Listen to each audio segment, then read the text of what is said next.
Hello, you are watching a movie reaction, a video in a series where I give my thoughts on a film I recently seen at the cinema.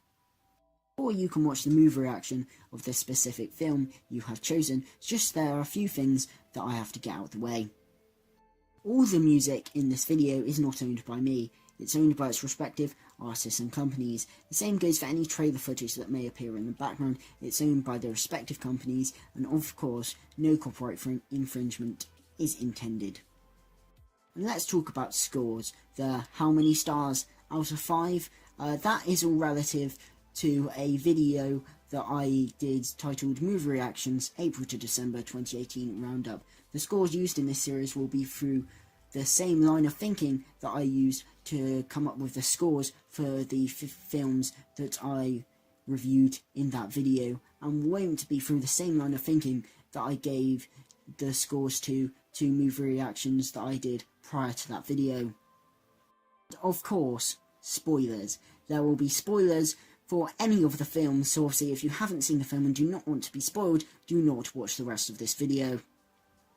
But now that's out the way, let's get on to the movie reaction of this film.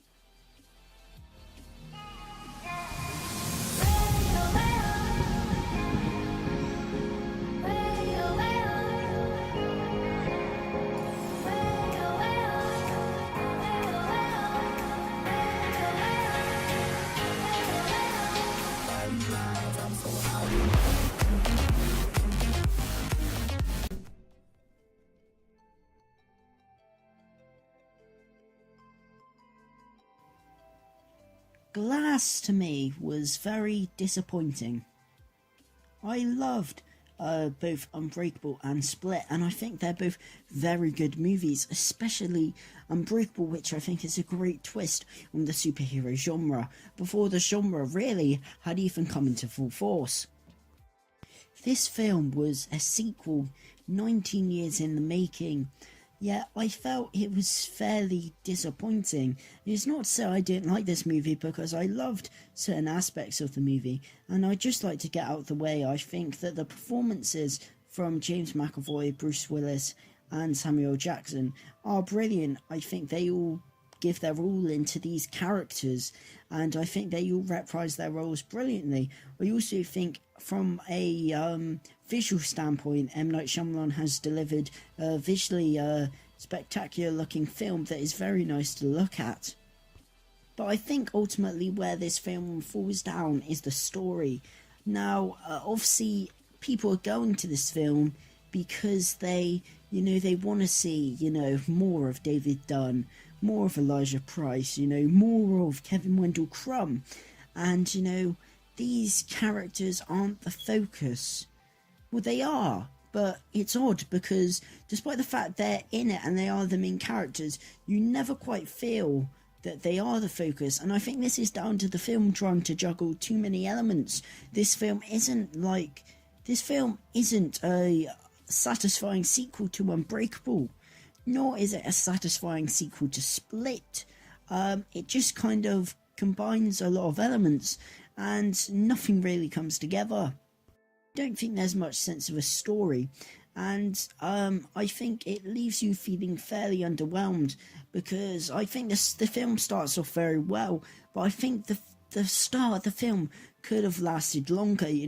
Seeing David's relationship with his son, it was really nice to get the original actor back, who was actually an agent of S.H.I.E.L.D., and seeing that, and then seeing him hunt down, the Horde, that would have been really nice to get more of. And then possibly, get a bit less of the psych ward scenes, because while that was certainly interesting, it wasn't quite what I wanted to see from this movie. I also think that the characters weren't really used to their full potential. I was really looking forward to, the confrontation of David and Elijah Price, Mr. Glass, that had been 19 years in the making, not just, in real life, but in continuity with the films as well. And, I didn't feel that was done justice, because, surely, David's reaction would be a bit more severe to, him seeing Mr. Glass after all those years, and vice versa with, Mr. Glass. But I just didn't really feel you got that confrontation there. There wasn't exactly interaction with the characters, and I kind of felt these characters could have just been anyone. I don't think it was necessary for them to be, these characters that we'd already seen. They could have just been random heroes, because towards the end, ultimately we realised the story that M. Night Shyamalan wanted to tell was not about these characters. It was about this organisation trying to cover up the existence of superheroes, but then ultimately the world finding out about superheroes anyway. And while most people have, a problem with the ending, I ultimately don't. I actually quite like the ending. But ultimately, I think it's the characters that it does nothing with that I find myself quite annoyed with. You never quite get a focus on David Dunn, Kevin Wendell Crumb, or Elijah Price. And they all kind of feel a bit sidelined. You never get enough of any of them. And they all just feel kind of there, especially David Dunn. Because, his character is just a man of few words anyway. Ultimately, he doesn't seem, that much integrated into the story, in the middle and the end, because obviously there's some entertaining scenes with the light and obviously what's going on with Kevin Wendell Crumb, but obviously ultimately with David Dunn in the psych ward scenes, there's not much they could do with him. He ultimately gets left on the sidelines a bit. The only character who I think actually reaches their full potential in this movie is Mr. Glass, Samuel Jackson. Now, it takes a bit of a while for him to actually come into the story, but when he does, he is brilliant, and ultimately he shows how clever he is with subverting some of the bits. And obviously, ultimately, you knew that his plan, he thought about this, and I think ultimately it's really nice to see Mr. Glass in full force, because you mainly just see Elijah Price in Unbreakable. And I think that this film is very clever with how it ends, but sometimes you're kind of thinking, is it a twist too far, The whole twist that it's like Kevin's father was on the same train that David was on that derailed, and you're kind of thinking, was that twist kind of necessary? Because it always makes you think, is the Horde actually David's arch nemesis? Because, they were on the thing at the same time, their origins were intertwined, and you're kind of thinking, yes, are they trying to allude that the Horde is his main enemy? But I thought the whole point was, Mr. Glass was his arch nemesis, so it kind of leaves you a bit confused. Like I said, while Mr. Glass is quite good, I think both David Dunn and, Kevin Wendell Crumb, the Horde, you don't get enough of them, so they kind of feel half-baked. And I think ultimately the three characters didn't need to be in this movie for the story this was ultimately trying to tell. You could have had any three superheroes to tell the story about this organisation. You didn't really need these characters. Ultimately, I think the story that it's trying to tell is an interesting one, but ultimately, I don't think it's the story I wanted to see from this movie. I wanted to see, the return of Kevin Wendell Crumb and the return of David Dunn and Mr. Glass. I wanted to see, the confrontation 19 years in the making, of David and Mr. Glass. They haven't seen each other in 19 years. What would David think of him, knowing how dangerous he is, knowing he's been put behind bars? What would Mr. Glass think, seeing that, he technically still made him and he's continued being a hero all this time? You didn't get any of these things. Not to its full potential anyway, and I feel that this film has a lot of elements that it's juggling here, but it doesn't really do any of them justice in a satisfying way.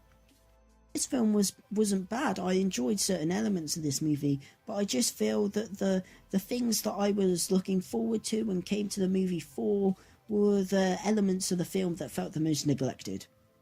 Overall, I think Glass is a good movie, and it's good in the story it's trying to tell, but ultimately the story that you want it to tell, I don't quite feel that it tells. It's not really a satisfying sequel to Unbreakable nor to Split, and I think it works as its own movie, but when you put it into context with a sequel 19 years in the making, it doesn't quite deliver. I'll give Glass 2.5 stars out of 5, right down the middle. I'm not quite sure what to think about it, because I left it thinking I liked some elements, but ultimately I was disappointed. And I don't think it's a bad movie for sure, and I don't think, it's amazing, but I do think it's good, but I was slightly let down by it.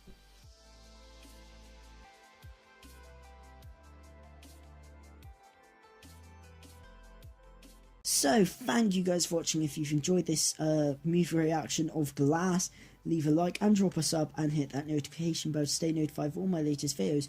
Obviously, I'll be doing movie reactions for movies right across the year, so stay tuned if you feel like it. And what were your thoughts on Glass? Did you love it? Did you hate it? Whatever it was, drop it down in the comments below.